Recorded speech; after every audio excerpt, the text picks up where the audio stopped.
오늘은 오래 만나도 설레기만 하는 그런 여자분들의 공통적인 특징 3가지를 좀 알려드리려고 합니다. 일단은 여러분들 주변에서 뭐 외모나 이런 걸 봤을 때 내가 더 나은 것 같은데도 쟤는 뭔가 자꾸 남자들한테 사랑받고 남자친구가 너무 항상 잘해주고 오래가고 그런 친구들 있잖아요. 그런 지인분들 보면 좀 되게 부럽다 이런 생각도 들고 내가 부족한 게 뭘까? 내가 쟤보다 나은 것 같은데 왜 나는 연애가 이럴까? 좀 이런 고민들을 하시게 될 것 같아요. 그쵸? 사실은 오늘 제가 이 영상을 찍는 이유는 제가 그런 사람이기 때문에 팁을 전수를 해드리고자 영상을 찍게 되었습니다.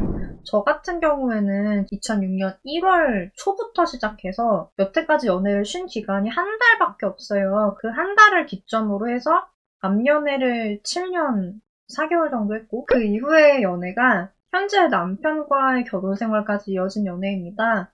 결혼도 4년 차에 접어들었는데 많은 분들이 질문을 해요. 제가 2018년에 결혼을 했는데 선생님 지금도 행복해요? 라는 질문 되게 많이 하시는데 정말 좀 그런 것 같아요. 왜냐하면 남편이 정말 많이 사랑하는 게 되게 많이 느껴지거든요. 어제도 이제 퇴근하고 돌아오는 차 안에서 남편 나라쌤이 이야기를 해줬던 게 자기가 나를 얼마나 사랑하는지 아니에요.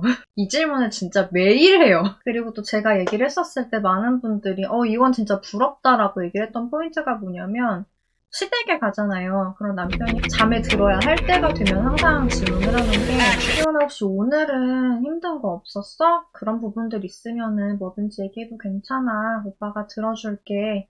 라고 얘기를 항상 하거든요. 그리고 오늘도 항상 옆에 있어줘서 고맙다고 그런 얘기를 하는데 그런 얘기들을 한다라는 걸 제가 이제 한 번씩 블로그에다 적으면은 많은 분들이 댓글로 진짜 남편 너무 잘 만나셨다고 얘기를 해주시더라고요. 이렇게 계속 결혼해서도 연애하듯이 사는 거 이게 정말 누구나 이런 삶을 좀 누려야 된다고 생각하는 입장이에요. 많은 분들이 연애 따로, 결혼 따로로 많이 생각을 하잖아요. 저는 좀 그런 부분들이 많이 슬프다고 생각해요. 사실 커플이라는 게 부부가 되고 부부가 가정이 되는 거잖아요. 그러면은 가정이 행복하려면 부부부터 행복해야 된다고 생각을 하는데 많은 부부분들이 결혼은 결국은 현실이기 때문에 라는 이유로 서로 되게 소원해지는 거 되게 많이 봤거든요. 저랑 나라쌤만큼은 결혼을 해서도 부부가 정말 달달하게 예쁘게 연애를 할 수 있고 머리가 새하얗게 센 노부부가 돼서도 진짜 예쁘게 연애를 할 수 있다. 라는 부분을 사람들에게 알려주는 롤모델로서 남고 싶어요. 이 영상을 보시는 분들도 다 그렇게 되시기를 바라는 마음에 오래 만나도 설레기만 하는 그런 여자분들의 특징 3가지를 가지고 왔습니다. 많이 궁금하시죠? 우선 첫 번째 특징 가볼까요? 첫 번째 특징은 말을 예쁘게 한다예요. 예전에 들은 이야기가 있는데 이게 저는 굉장히 인상 깊었고 나는 좀 저런 사람이 돼야겠다라고 생각을 했었던 그런 문구가 있었거든요. 뭐냐면은 그 오빠도 이제 본인 아버지한테 들으신 거예요. 누구야, 네가 결혼을 할 거면 이런 여자랑 결혼해. 니네 엄마가 딱 이런 여자여가지고 난 너무 만족하거든? 그런 여자가 어떤 여자냐면은 잔소리를 해도 정답고 이쁘고 그런 여자가 있을 거야. 그런 여자랑 결혼을 해야지 정말 결혼 생활이 행복해. 라고 얘기를 했다고 해요. 제 오랜 내담자분 중에 한 분이 딱 그렇게 잔소리를 하시거든요. 요분 특징이 얘기하고 싶고 서운한 게 있어요. 그러면은 남자친구한테 얘기를 하는데 이거를 보통 이제 여러분들이 서운하면 막 다다다다다다 막 쏘고 너 이런 거 저런 거 고쳐 라고 얘기를 딱 하잖아요. 근데 이제 이분 같은 경우는 그렇게 하는 게 아니라 서운했어도 좀 장난식으로 얘기를 하면서 좀 웃어 넘기는 그런 쪽으로 많이 얘기를 하더라고요. 그러니까 상대분이 그걸 들었을 때 기분이 나쁘지 않은 거예요. 잔소리를 잘못했을 때의 문제가 뭐냐면 상대분이 이걸 듣고 기분이 나쁘잖아요. 그럼 반감이 생겨요. 반감이 생기니까 내가 솔직히 그걸 할 수 있어도 안 하게 되는 부분이 있거든요. 사실 여러분이 잔소리를 하는 이유는 내 의견이 너에게 관철이 됐으면 좋겠어가지고 하는 건데 사실은 내가 잔소리를 함으로 인해서 저 사람은 기분이 상하고 내 말을 오히려 청개구리 같이 반대로 하고 싶어지는 그런 심보가 생긴다는 거죠. 그런 역효과가 되는 거잖아요. 서운함이라는 감정만 우리가 정말 예쁘게 처리를 할 수 있어도 이 이별의 50%가 저는 사라질 거라고 확신한다고 늘 말씀드리는데 그냥 상대가 기분이 안 나쁘면 돼요. 근데 기분 안 나쁘게 하는 포인트가 애교랑 웃음이 저는 굉장히 강력한 부분이라고 보거든요. 이분처럼 얘기를 하더라도 그냥 약간 농담처럼 얘기하면서 웃어주는 거. 그런 식으로 얘기를 하는 게 사랑스럽게 들리니까 아, 이 여자는 좋은 사람이다라고 판단을 하게 된다는 거죠.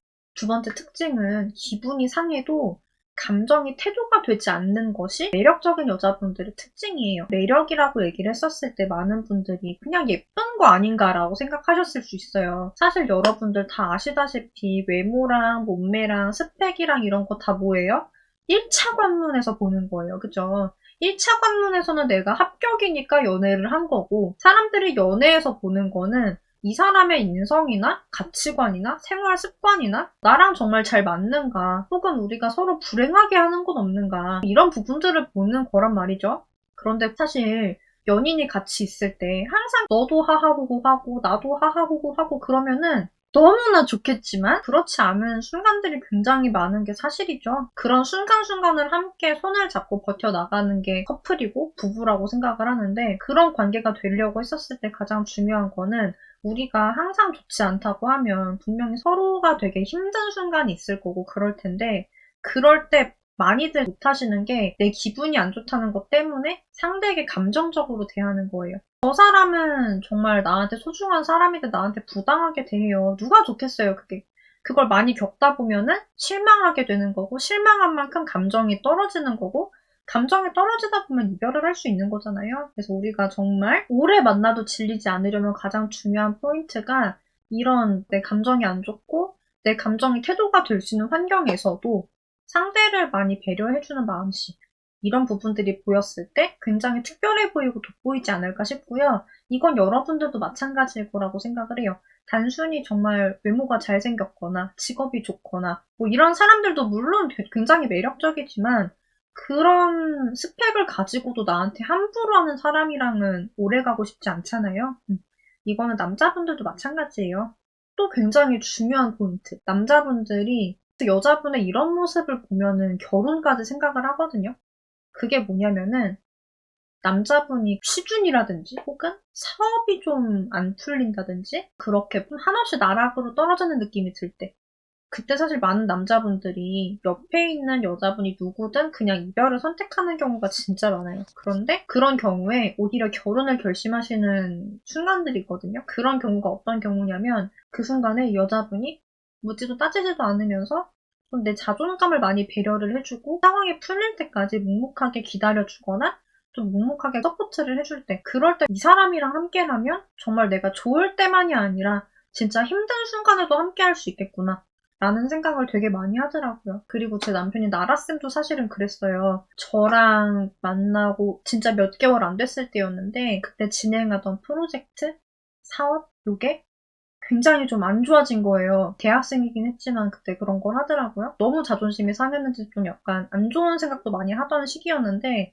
연락이 안 되니까 제가 좀 찾아가가지고 내가 그래도 줄 수 있는 게 20만 원 정도 된다. 이거라도 내가 주겠다. 도움이 됐으면 좋겠고 이거는 갚지 않아도 되는 돈이니까 주는 거다. 잘 해결했으면 좋겠다라고 제가 얘기를 했었어요. 근데 그 순간부터 좀 잘 일어나고 그러더니 나중에 얘기를 해주는 게 사실은 내가 너랑 좀 결혼을 하겠다고 진짜 결심을 했던 순간이 사실 그때였다라고 얘기를 하더라고요. 한 번씩 남편도 제가 미울 때가 있대요. 그러겠죠. 부부고 진짜 하루 종일 붙어 살고 그러니까. 그런데 그럴 때마다도 그래 그래도 희원이는 나한테 이런 존재니까 라고 생각을 하는 부분들 중에 이 장면이 반드시 있다고 해요. 네, 20만 원 잘 쓸 거야.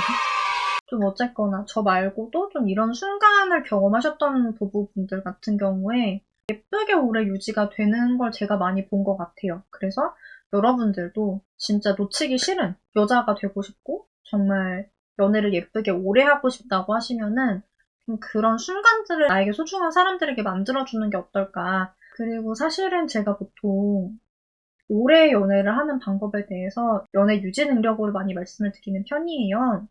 여기 이 항목들을 보시면서 이 5가지 영역 중에서 정말 내가 하나라도 좀 부족할 때 연애가 그리고 결혼이 금세 이별이나 이혼으로 치닫게 되기도 하거든요. 단지 그거 하나 때문에. 그런데 생각보다 많은 분들이 이 5가지 영역 모두에서 좀 부족함이 있으실 수가 있어요.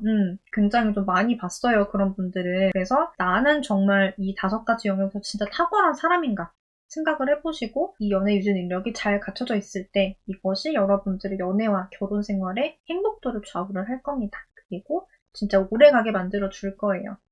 앞으로도 연애회사 대표 상담사로서 다양한 연애와 결혼, 이별, 재회 상황에서의 여러분들의 대처력을 한껏 높여드리는 그런 영상들을 많이 만들어 드리려고 합니다. 오늘의 영상이 좋으셨다고 하시면 좋아요를 꼭 눌러주시고요. 여러분의 행복한 연애와 결혼 생활을 진심으로 응원드리겠습니다. 안녕!